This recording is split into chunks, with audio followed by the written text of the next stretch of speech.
The good in me lost at the monastery. My sense of wonder abandoned in a traveling player's wagon. Louis' transformation introduced him to wonder through immortality. And we sat there for some time, in throes of increasing wonder. Lestat's near-death experience restores wonder through mortality. Only by approaching the possibility of an ending does immortality recover its meaning. Meaning beyond mortality. Wonder returned. Lestat is often perceived, portrayed, or described as narcissistic, theatrical, vain, grandiose. And it is true that Lestat belies his spectacle. The temptation, therefore, is to interpret performance as camouflage, that beneath the costumes, the wit, the flamboyant confidence must lie a real Lestat. And that's where I think some of the misunderstanding and perhaps disappointment by some fans about this season, the lack of focus on flashbacks and the opposite strong focus on Rock Lestat came from. But what AMC proposes for this season is that performance does not conceal Lestat's authentic self. Rather, performance is the mechanism through which the self comes into existence. No one seems to give a shit about you now, flatlining 1,000 capacity venues. Let's take a walk. You're confused about the pursuit, then. It is not about asses on seats or streams on Pandora. It is about pure expression. To say that Lestat performs is therefore insufficient. Everyone performs. Every social interaction involves some degree of impression management, role adaptation, and self-preservation. What distinguishes Lestat is that performance is not simply something he does, it is the condition under which he experiences himself as psychologically coherent. This distinction is essential. A conventional narcissist seeks admiration because admiration reinforces an already existing sense of self. Lestat, by contrast, appears to require performance before he can stabilize his own experience of being. Arduous is tour my ego. And still, it's not what I hunt. His theatricality is less a strategy for accumulating attention than a way of preventing psychological dissolution. In fact, Lestat repeatedly sacrifices approval in order to preserve recognition. From the perspective of attachment theory, this pattern resembles what psychologists describe as protest behavior, dramatic actions undertaken not primarily to punish another person but to re-establish emotional connection when that connection feels threatened. You dangled her. To provoke you out of a depression. While obviously such behaviors often become maladaptive, they emerge from the conviction that any relationship, even one structured by conflict, is preferable to abandonment. It's over! You abandoned me! For a week. For 9 days! And it did not feel like 9 days. Grow up! Where were you? The theater offers Lestat something that ordinary social life cannot. And so, while for many characters performing would represent escape from ordinary identity, for Lestat it is the first environment in which he experiences identity as fully alive. This immersion explains why later developments, his embrace of celebrity, music, autobiography, and public spectacle do not represent departures from his character, but logical extensions of its deepest organizing principle. However, performance requires an audience. If identity emerges through performance, then someone must witness the performance, someone must respond, someone must confirm that the self being created has entered the world. Lestat's need for recognition is therefore structural. A performer without an audience experiences a strange form of disappearance. The act occurs, but it does not become socially real. The song is sung, but no one hears it. The story is told, but no one receives it. There's one thing about being a vampire that I most fear above all else. And that is loneliness.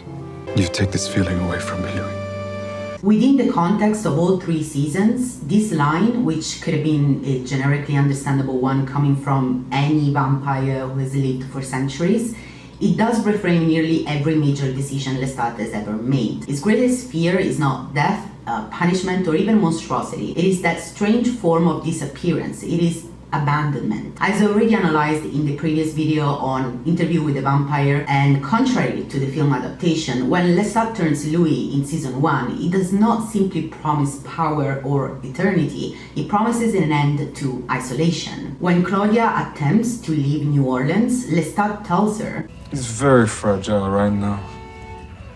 Worse than the last time you abandoned him."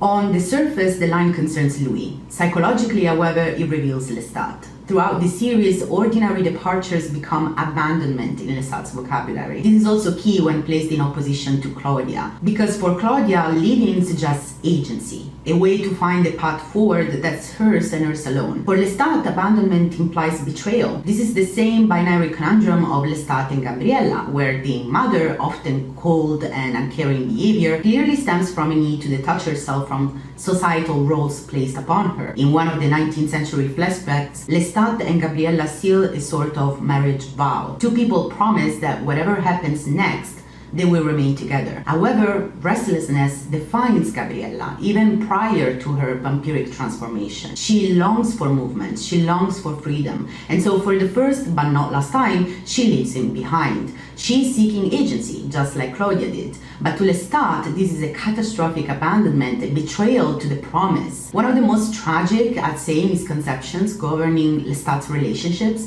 is his belief that sufficient love should guarantee permanence. Gabriella disproves that time and time again, and Lestat doesn't seem to understand why that's the case for her and for Louis and for Claudia. You left without saying goodbye. Again? Seen in this light, one of Lestat's defining characteristics is actually the waiting. He waits for Gabriella to return time and time again, just like he waits for Louis to return. What did you say to him after a 77-year ghosting? It was enough that he showed up. This is fundamentally trauma, and for Lestat, and there is a familiar structure that governs many modern stories of trauma. A character experiences a devastating wound, an event that fractures their sense of self, and the narrative follows the long psychological aftermath of that rupture. Trauma becomes the organizing principle of identity. The character is defined by what happened to them, and the arc of recovery, or sometimes the impossibility of recovery, becomes the central movement of the story. Even when such narratives reject simple redemption, they frequently preserve one underlying assumption, that trauma narrows the self.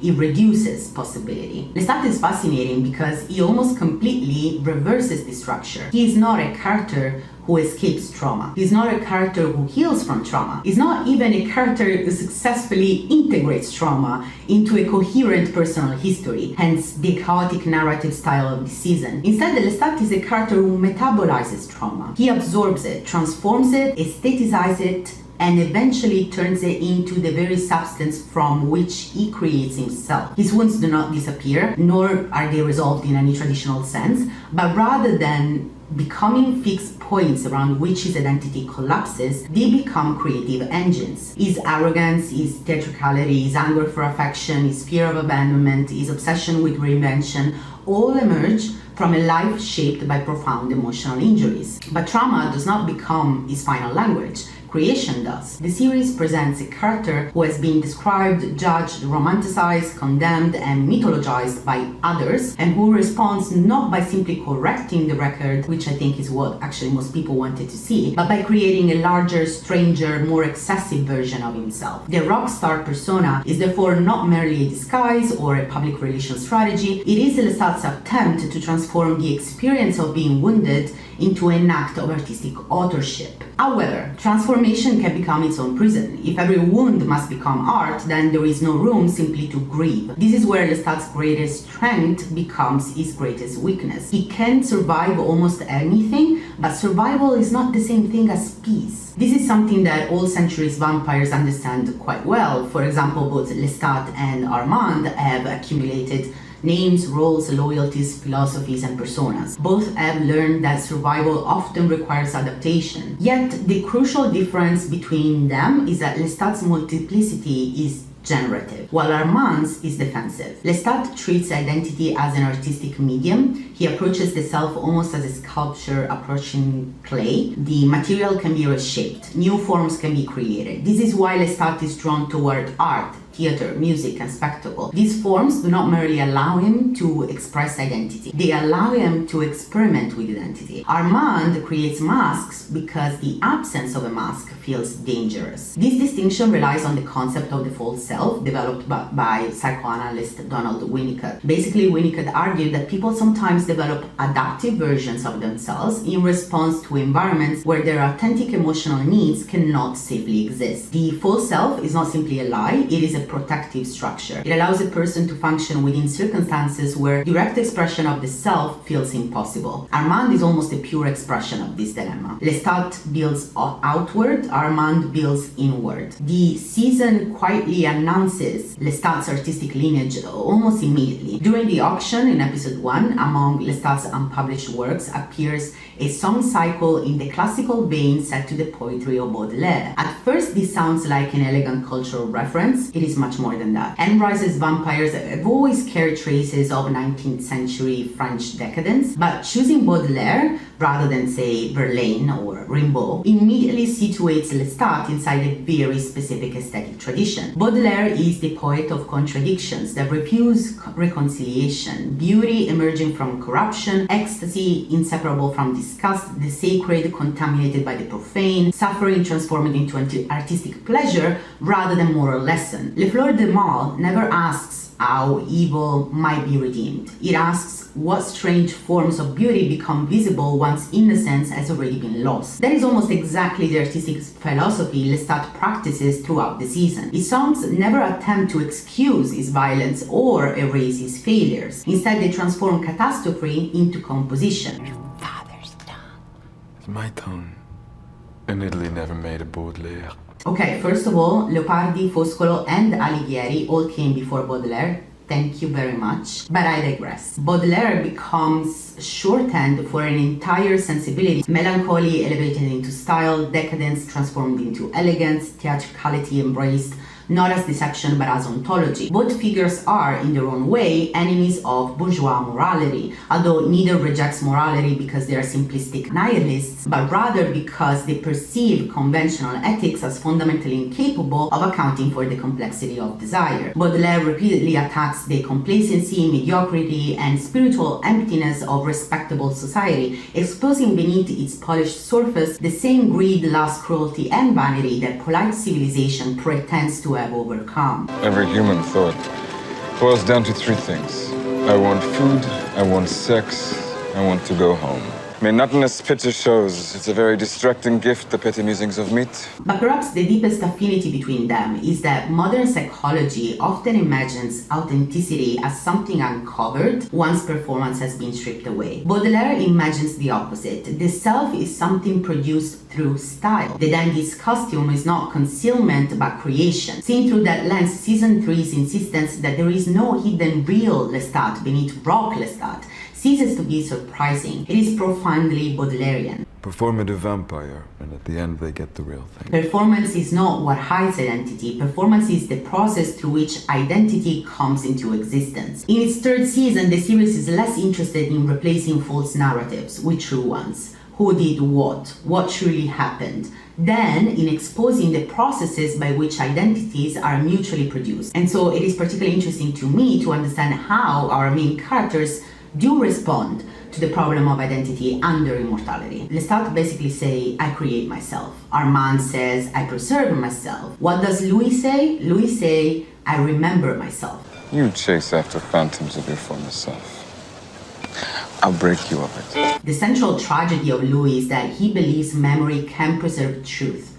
It cannot. Memory preserves experience, but experience is never identical to truth. This is why his conversations with Daniel are so psychologically rich. Daniel is not merely interviewing him, he's forcing Louis into the uncomfortable position of encountering his own narrative as something constructed. Was it raining that night? Yeah, I got someone. I figured as much. No ring on your finger, not a woman. Did it rain? got someone. I figured as much. No ring on your finger? Not a woman. Louis's chosen identity is built around suffering. This does not mean his suffering is fake, it is very real, but suffering becomes the organizing principle through which he understands himself. Louis is the one who regrets, the one who remembers, the one who carries guilt. Was that your psyche turning up? Guilt. You're sharing a coffin, slitting your throat. Guilt. Or you being in a garbage dump, gone. Or the other kind of gone, guilt. I didn't know which.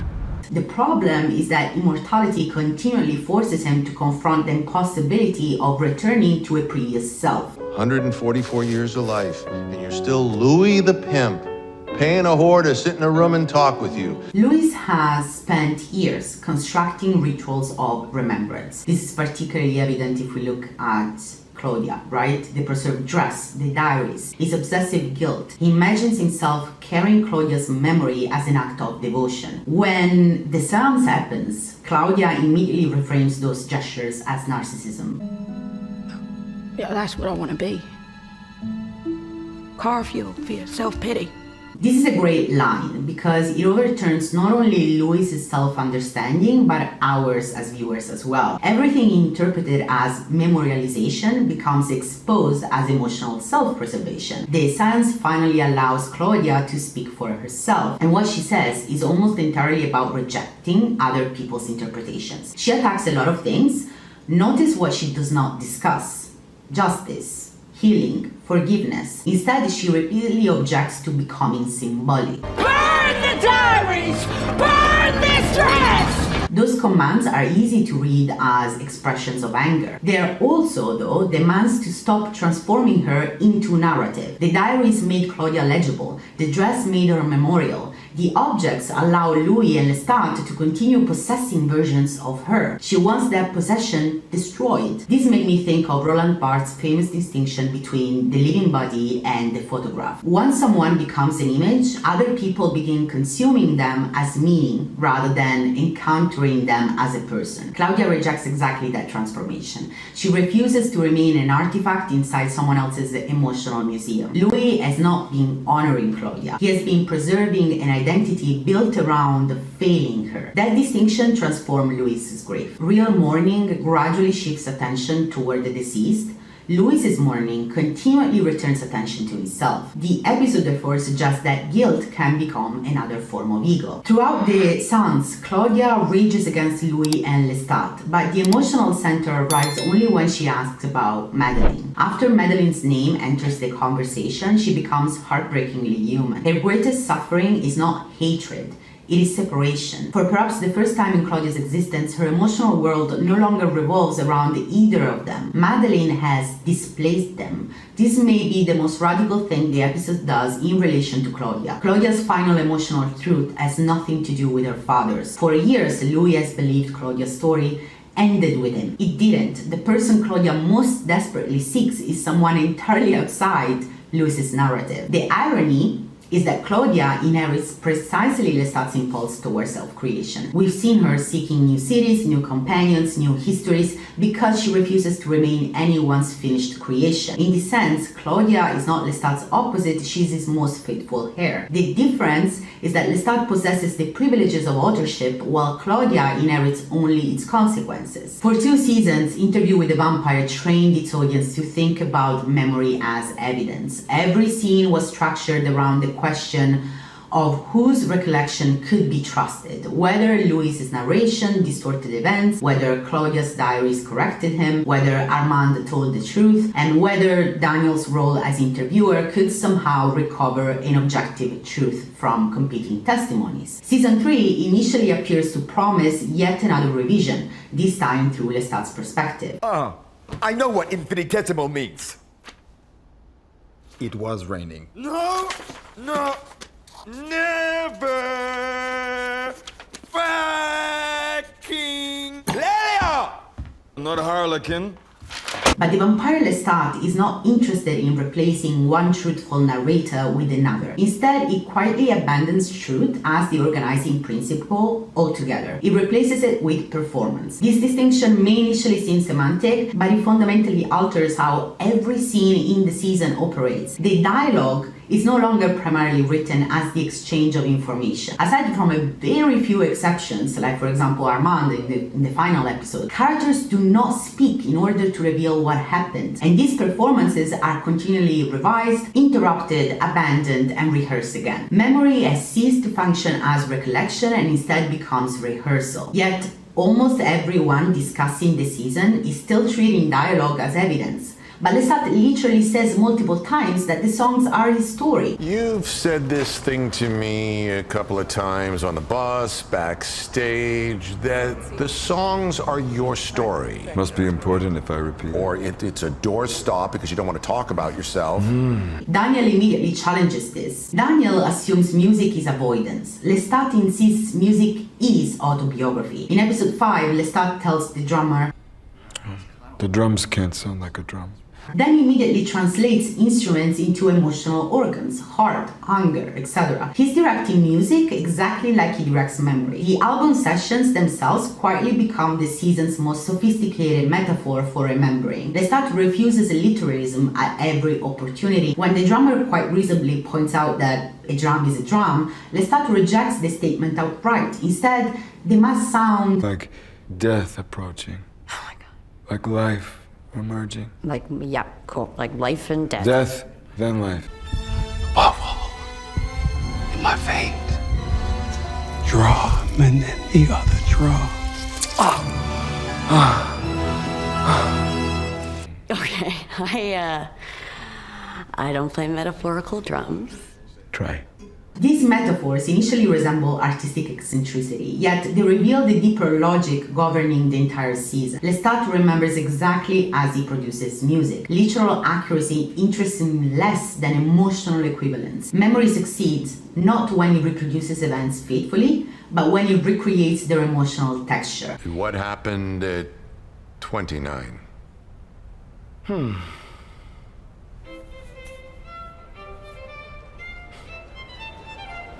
I heard music. I need to make a big shout out. Some time ago, I created a Buy Me a Coffee page, and some people have left their support, which I'm so appreciative of. The reason why I decided to do a Buy Me a Coffee page was because I was trying to find a way for people that could leave some sort of support for the channel, to do so in a way that was not an interruption for you guys. I always try to keep the ads at a minimum when I can, because very often I get demonetized because I do include lots of clips of films and shows. I'm not really a big fan of sponsored content and promotions and those sort of things. The thing that I think is the less invasive, the easiest one is the Buy Me a Coffee page. But I also created a membership that has a little bit more perks, including the fact that I can create a video from your request. And so today I want to make a big shout out because we officially have our first member, the girl who sits, aka Gabriella. She really is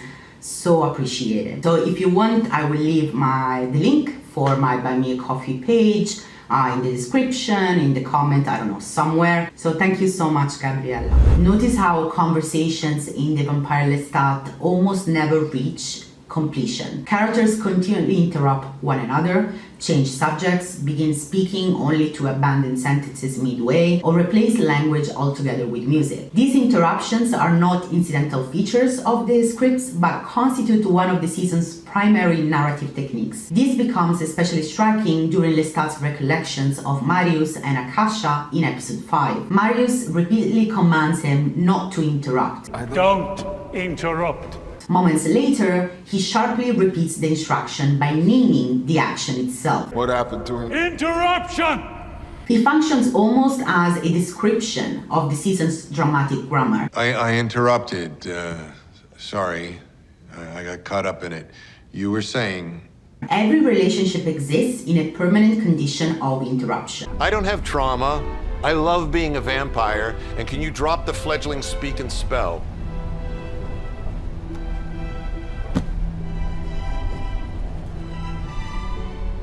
The dark, dreary, industrial world has finally submitted to automation. Even the viewer's desire for coherent explanation is repeatedly interrupted by scenes that privilege mood over exposition. What emerges, I would say, is a remarkable inversion of classical dramatic dialogue. In traditional drama, interruptions typically heighten realism or conflict, while completed speeches communicate thematic meaning. In The Vampire Lestat, the opposite increasingly becomes true. But why?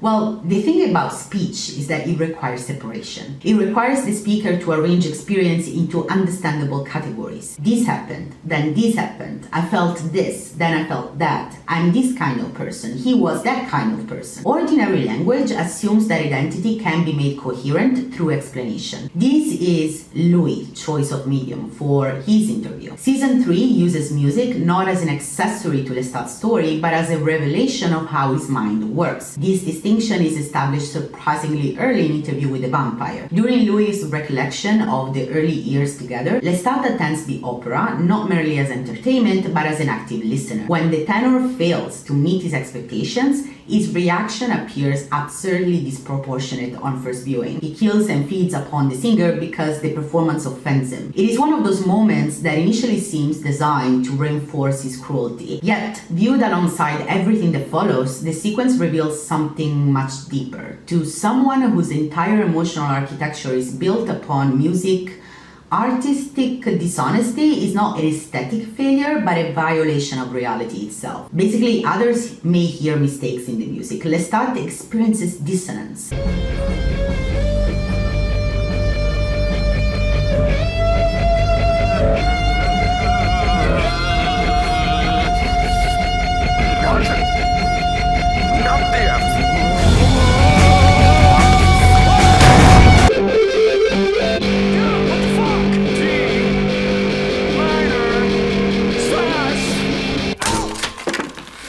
This is in 1979. Bela Lugosi is not dead. You don't need to finger her for 5 bars. You're hurting her. The scene is particularly revealing because Louis, who narrates much of the first 2 seasons, never fully understands why Lestat reacts so violently. Louis interprets it through morality. Marco Piemontesi, the same opera singer Lestat murdered after criticizing his performance, returns as witness in the final episode. Rather than discussing murder, however, the scene devolves into musical critique. Tempo corrections, pronunciation, vibrato strength, etc. Even under metaphysical judgment, Lestat cannot stop juxtaposing interiority, in this case about Gabriella, with music analysis. This beautifully continues an idea developed across the season. Music is not decoration for Lestat's consciousness. It is consciousness. After the collapse of his relationship with Louis and Armand, rather than seeking revenge or attempting to explain himself, Lestat retreats to New Orleans. What does he do? He sits at a fake-ass keyboard.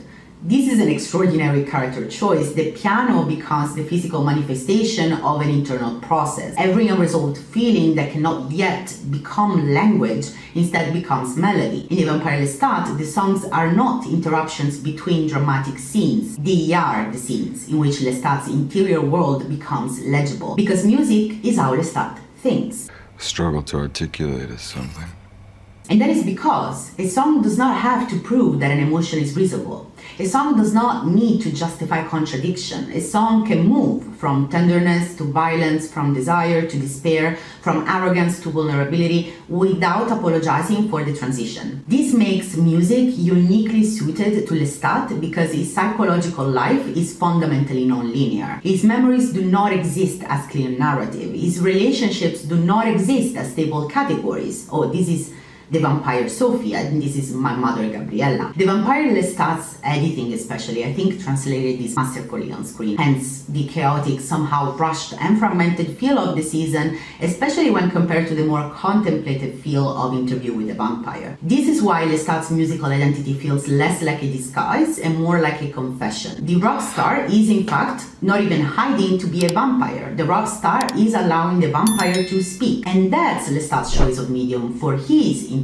You can see these different modalities of thought and delivery in Louis and Lestat in the episode where Lestat constructs an improvised performance of his kidnapping by madness, which he imagines as I would say, 80s MTV music video, and only later, when we briefly go back to Louis's mode of exposition during the parallel scene with Bruce, we are privy to the event stripped of its interpretive and performative grandiosity. Side note here, I also particularly like the choice here by everyone involved in the show to use Claudia's words, but over images of Lestat's body, not hers. This way the show makes us experience her only as a subject instead of transforming a delicate theme like sexual assault into yet another spectacle like many shows and films do. This is one of the very few times that this season has chose not to show, and it was the correct one. The Vampire Lestat cleverly floods the season with music, even when no song is actually playing.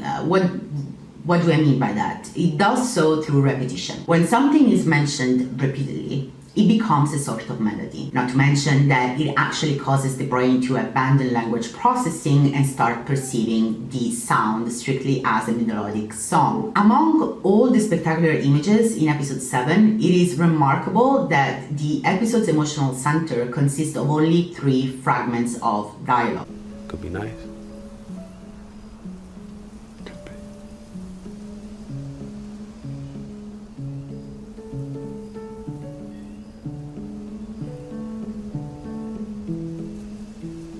Again and again, in the middle of unrelated conversations, the memory intrudes, like a melody returning unexpectedly between movements. It insists upon itself. The memory that returns most insistently is not the violence. It is the moment immediately before violence, the point at which another future remained possible. Lestat is basically replaying hope. Wasting time, much like you've wasted your lives. Could be nice.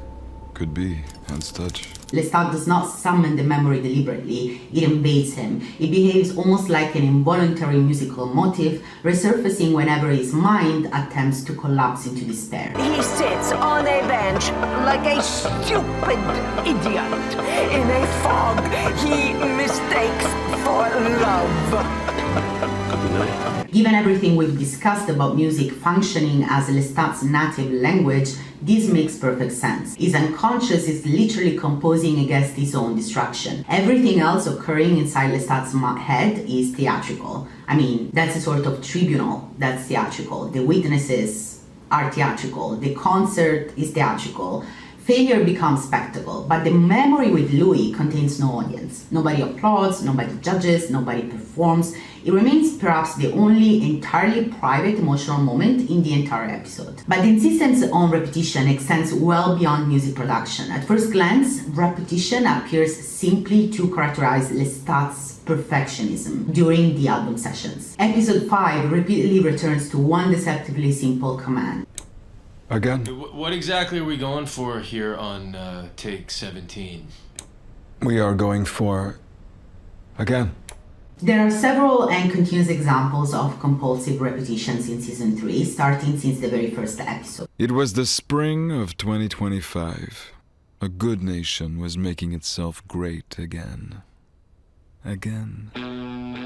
Conventionally, repetition in narrative implies recollection. Something returns because it remains unresolved. Throughout the entire season, however, repetition functions differently. Repetition becomes revision rather than recollection. Lestat does not repeatedly perform songs because he remembers perfectly. He performs because memory remains emotionally incomplete. This distinction becomes especially visible when one compares the recording studio with Daniel's interviews. Daniel repeatedly asks identical questions. Lestat repeatedly offers different performances in response. The point is never whether one answer is finally correct or whether he can break Lestat. Memory is not treated as an archive waiting to be opened, but as material continuously reshaped through performance.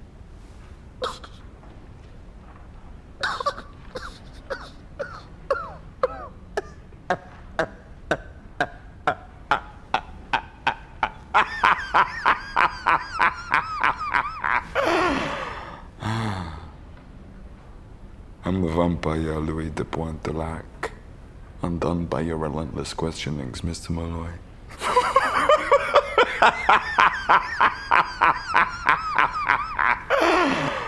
One Some might even argue that the season transforms metaphor into an epistemology. Emotional truth replaces factual truth, not because facts have become irrelevant, but because immortality has rendered chronology insufficient. 3 centuries of existence cannot be organized through dates alone. They require recurring motifs, refrains, echoes, and revisions. Lestat remembers musically because music alone possesses sufficient formal flexibility to accommodate memory's instability. This also explains why Daniel gradually ceases functioning as a journalist and increasingly resembles a film director. His introduction of the intertron, his attention to camera placement, his decisions regarding color photography, and his willingness to keep cameras rolling during emotional collapse all sadly reposition his role within the narrative. He is no longer extracting testimony from someone, he is staging performances whose emotional authenticity emerges precisely because they are mediated. Are we still pretending that you're human? So not about sucking dick. Performative journalist. And so if performance is the condition through which Lestat experiences himself as real, then one question immediately follows.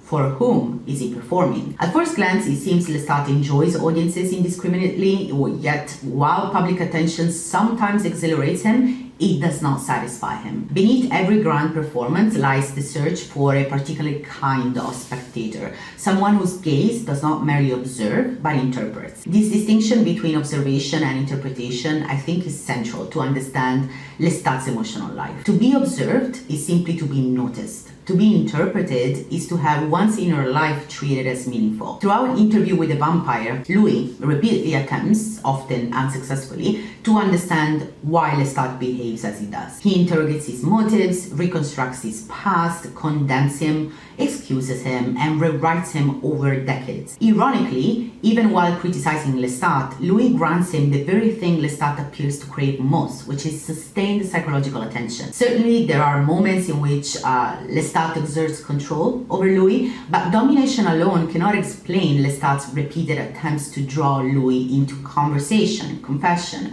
argument, and theatrical displays of emotion. If power were his sole objective, silence would suffice. Instead, Lestat consistently seeks engagement. He wants Louis to respond. Write me a song and put your lover's voice on it? What the fuck is wrong with your hair? Louis is soaking wet. I swim fast and I drive.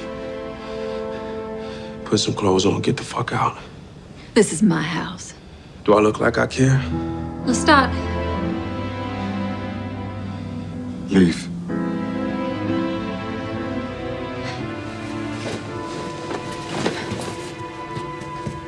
You swam the Mississippi to find me?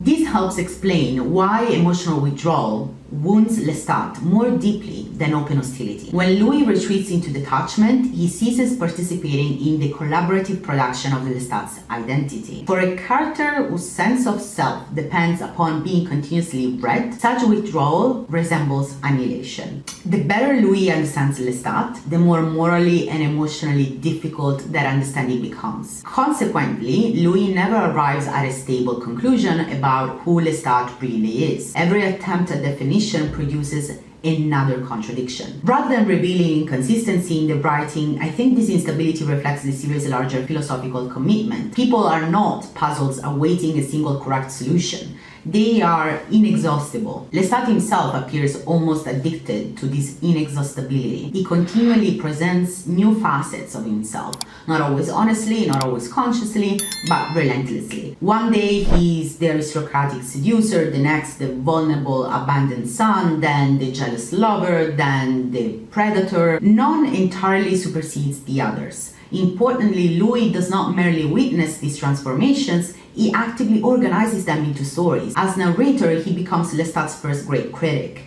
And a critic does not simply judge. A critic interprets, selects, arranges, and produces coherence from complexity. Louis spends decades doing precisely this. His interviews are not transcripts of experience, but acts of criticism. Every remembered scene in Interview with a Vampire asks the same underlying question. What kind of man was Lestat? Not what did Lestat do? We hear the series, or rather our romantic central couple approaches one of its deepest tensions. Lestat desperately wants to be known, yet he repeatedly sabotages the conditions under which accurate knowledge could emerge. The result is a tragic feedback loop. The less transparent Lestat becomes, the more interpretive labor Louis must perform. This is it! No, this is your thing. All this shit I sense, but you never share, no! The more interpretation Louis performs, the greater the likelihood that he will misunderstand. The more misunderstood Lestat feels, the more extravagantly he performs. In episode 6, Lestat quantifies this behavior. Why do I actively, manically pursue failure? To which Louis responds with, Maybe it's just the vampire's burden. What do you replace death with? What's to live for if there's no end? Maybe it's just how you keep your night straight. Mortality structures human purpose because endings impose meaning. Vampires lose that organizing principle. Without death, what punctuates experience? What creates urgency? What episode 6 quietly proposes is that Lestat has solved this existential problem, not consciously, but artistically. Each failure functions like a substitute mortality event. Lestat repeatedly destroys his current life because destruction briefly restores narrative momentum. Think about it. Why bring Gabriella in the first place? Why hang her portrait over the bed? Why let Louis meet Sophia the night before the concert? Because catastrophe restores narrative. Every collapse divides eternity into before and after. Before Louis, after Louis. Before Claudia, after Claudia. Before Paris, after Paris. Before the witch trials, after the witch trials. Before Magnus, after Magnus. Before the album, after the album. Failure becomes chronology. It creates acts. And Lestat is fundamentally theatrical. In this sense, episode 7 completes the movement that began in season 1. Both human Louis and human Lestat lost sense, purpose. And what was this life? The good in me lost at the monastery. My sense of wonder abandoned in a traveling player's wagon. Louis' transformation introduced him to wonder through immortality. And we sat there for some time, in throes of increasing wonder. Lestat's near-death experience restores wonder through mortality. Only by approaching the possibility of an ending does immortality recover its meaning. Meaning beyond mortality. Wonder returned. Ironically, the season punctuates the restoration of wonder for Lestat through a very mundane and simple metaphor: the birds, specifically the bird songs. I've been dreaming of forests, and I walk a path nightly with paper and pen, transcribing bird song. This is the origin point of the fantasy briefly shared by Louis and Lestat on the bench. Here, Lestat imagines a future full of wonder, not organized around spectacle. They got birds in the desert? Birds everywhere. Could be nice. Whether he could actually live that life is almost beside the point. For the first time, he imagines a version of existence in which failure is no longer required to feel alive. The answer never arrives because Armand and Daniel's attacks transforms the conversation into yet another dividing line in Lestat's chronology. And that's when we're transported inside Lestat's psyche. He's once again walking through the forest transcribing birdsong onto paper. But then he stops and immediately hunger floods in. The absence of music and the experience of starvation become psychologically identical. This is perhaps the clearest metaphor the season offers for depression. Anger remains, beauty disappears. And then the forest goes quiet. No birds singing. I am left with my hunger. A murder of waiters carrying silver dome trays take over my path. Come now, Lestat. No falling behind. And I follow my hunger into the wood. But the birds eventually return, once again, only at the very end of the episode, after Paul's appearance. The birds asked me to ask you. I wasn't being rude.